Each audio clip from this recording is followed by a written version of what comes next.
One of the long-term projects we've been working on is the Folsom Mug Book, and it was from the early 1920s.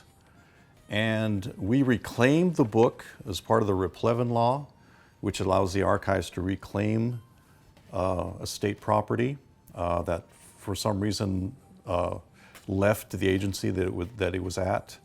And as far as I know, it was a private owner that had a copy of this book.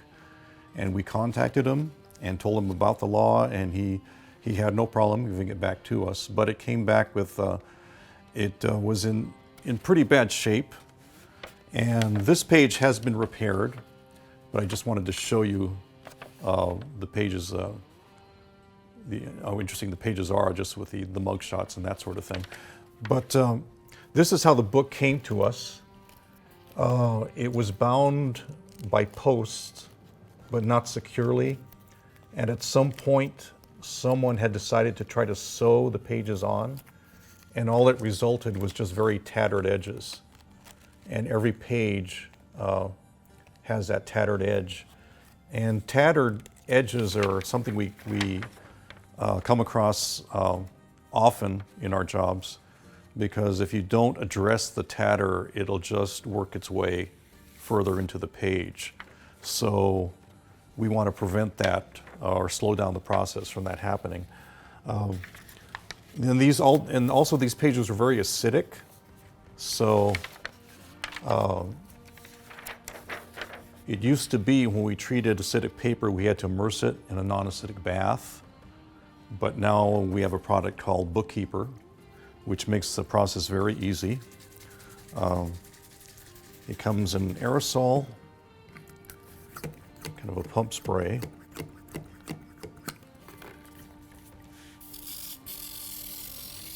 And it dries very quickly, and you never want to put too much.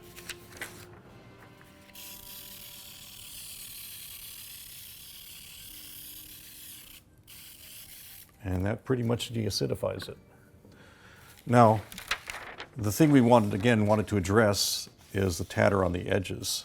So what we do, using a piece of Hosokawa Ban, or it's a very strong mending paper, handmade mending paper from Japan, is we tear a piece, and we never cut the paper. We always tear it because you want these little fibers on the edges, because they kind of help grip the paper. And making it slightly larger than the edge. And once I have it torn to size, then I'm going to apply the wheat paste.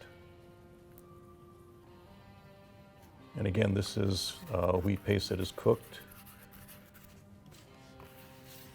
We used to cook it on a hot plate, but now we use a microwave, which is a lot safer and actually a lot quicker.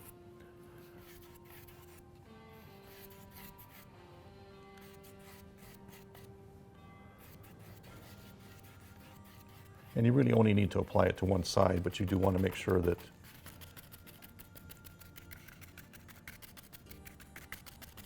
it's pretty well soaked with the adhesive. And take your tweezers, and I'm going to put 1/2 over one side. And then I use a bone folder. And in this case, this is a Teflon bone folder, which does not harm the paper, won't scratch the paper after it's been used a long time. So I press down one side, flip it over, and then fold it over the other side, and that creates a new edge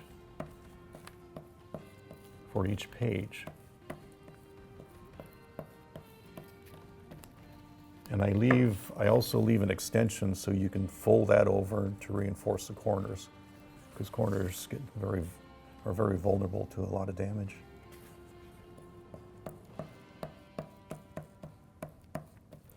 Now that's in place, then you want to dry it. So this is Rima. It prevents the document from sticking to the blotter paper. So that goes down first as protection, and then the blotter paper goes on top of that. And then a weight, and I prefer soft weights because they conform more to the paper, especially when you're working with books, as opposed to a hard weight. Now we let this dry for preferably overnight, just so we know that the mend will really set. And again, once that dries, it just provides a very clean, reinforced edge. And you can still see the original holes. We're going to reintroduce the holes in the original place and then place it back into a book format. But we won't use iron posts. We'll use aluminum posts instead that are adjustable in height, in length, and that way when someone wants a copy of a particular page, we just unscrew the post, pull out the page, copy it, and then insert it back into the book.